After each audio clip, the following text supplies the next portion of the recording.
up in Alaska, the state that stands alone. There's a dog race run from Anchorage in the dawn. It's a grueling race with a lightning pace, where the chilly winds do wail. Beneath the northern lights across snow and the ice, it's called the Iditarod Trail. Rich Savoyski and Tom Roig are about to attempt the Iditarod dog sled race. This is Danger, and then we have Moldar and 007. They're all siblings. This is Roan. He's my go-to guy, and then Koo. And this is my other main leader right here, Koo.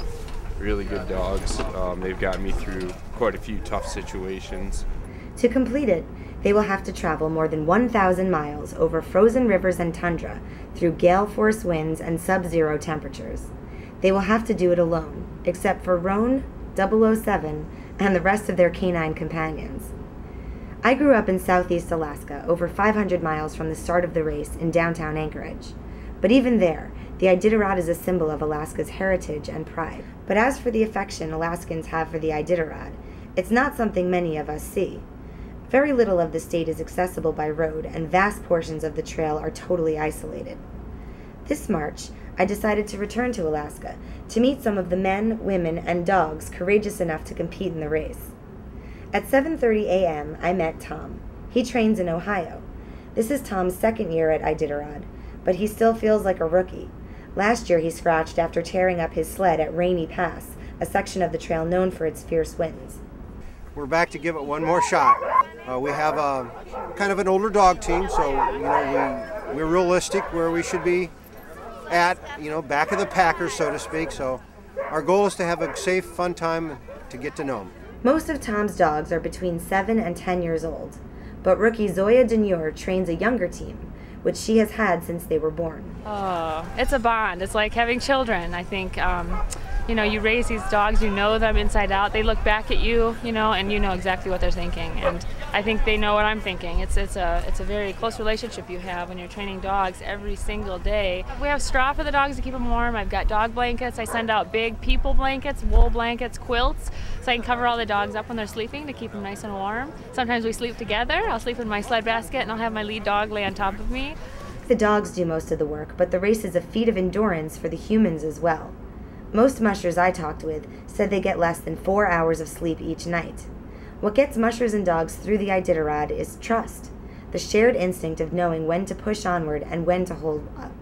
For G.B. Jones, a race veteran, it was this instinct that told him it's time to say goodbye. I was ill the last 3 weeks, so we missed a lot of training. The dogs aren't trained up like they should be for a 1,200-mile race.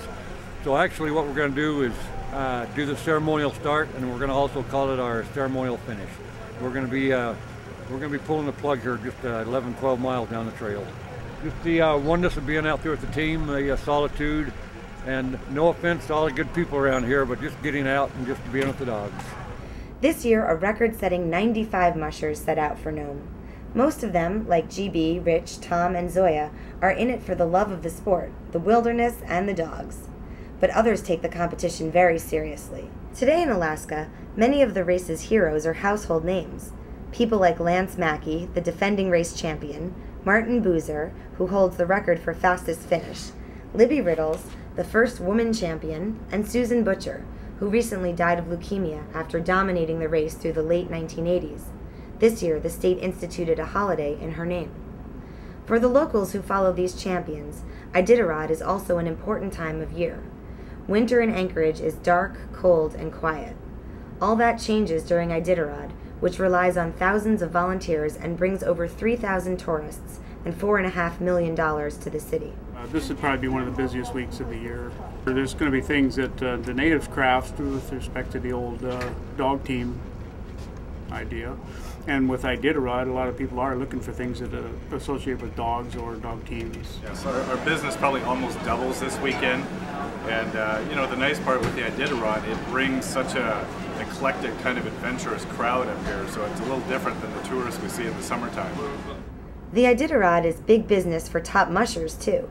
Lance Mackey, who won again, took home $69,000, but every year, many of the teams who start Iditarod scratch, because their dogs get sick or their sleds or bodies break down.